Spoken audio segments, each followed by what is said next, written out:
There's a fear that doesn't come from a monster, a curse, or even a threat with a clear shape.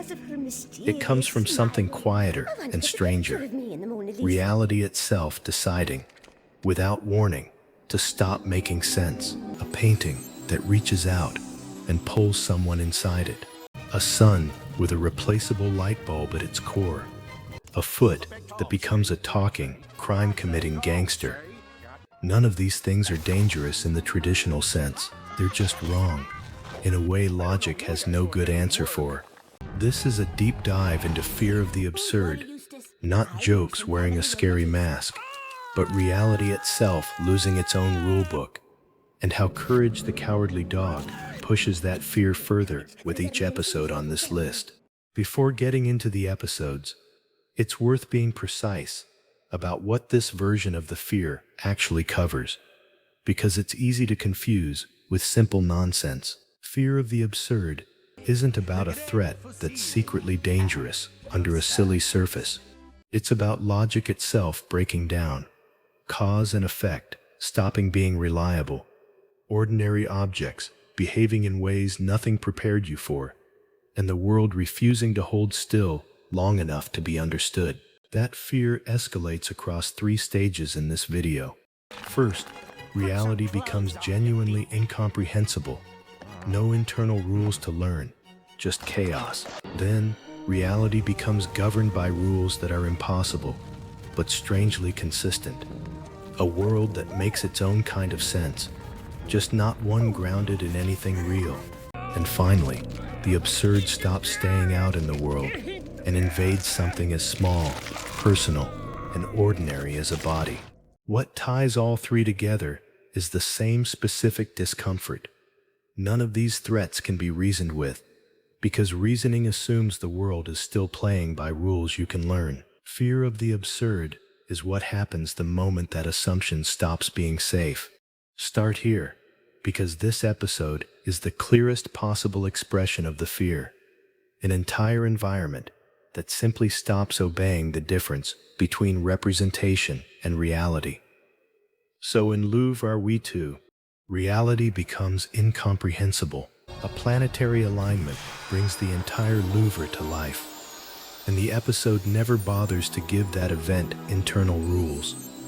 Paintings become doorways, characters step out of their frames and into the museum, then back into completely different paintings.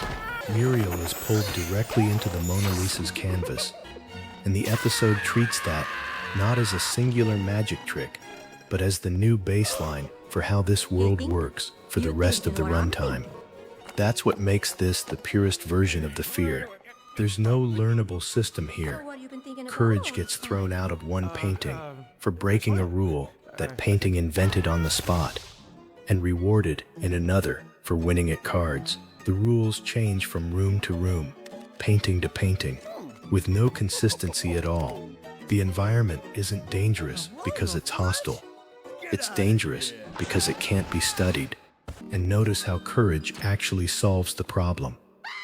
Not by understanding the logic of this world, because there isn't any consistent logic to understand, but by manipulating one of its inhabitants emotionally, engineering a new romance to free up the painting he needs. The solution isn't logical, it's improvised, because logic was never available as an option in the first place. Now the fear changes shape. The Louvre had no rules at all, just constant, shifting chaos. This episode is different. It's absurd, but it's absurd on purpose, with its own strange internal logic that the characters actually have to learn and use. Mission to the sun. Reality gains impossible but consistent rules. The premise alone tells you everything. The sun is dying, and the fix is a literal light bulb sitting at its core, waiting to be replaced from a briefcase. That's not chaos. That's a rule, an impossible one, but a rule Courage can actually act on with a clear plan, the same way he'd act on any ordinary mechanical fix. This is a meaningful escalation from the Louvre, because it's actually more unsettling in a specific way. The world isn't just nonsensical, It's confidently nonsensical. A parasite can take over Muriel's brain and be flushed out through a toilet. A person can survive being cast adrift in open space and rescued by grabbing a passing asteroid. None of it works the way reality actually works. But within the episode, it all works exactly as intended, every time. That confidence is what makes this fear scarier than pure chaos, in its own way. The Louvre could at least be blamed on magic wearing off eventually.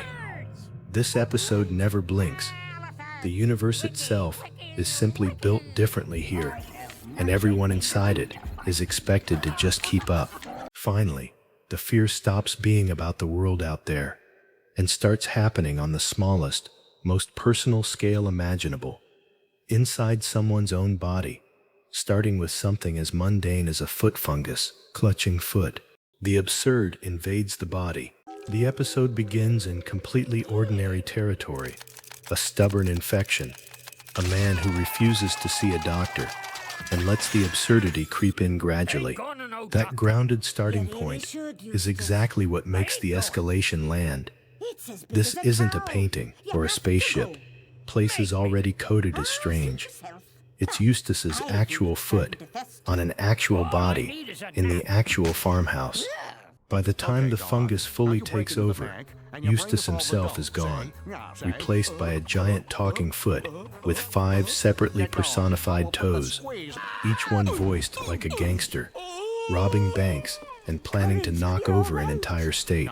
That's the absurd fully colonizing something that started as completely mundane, a foot problem, escalating into organized crime, with no explained mechanism connecting the two.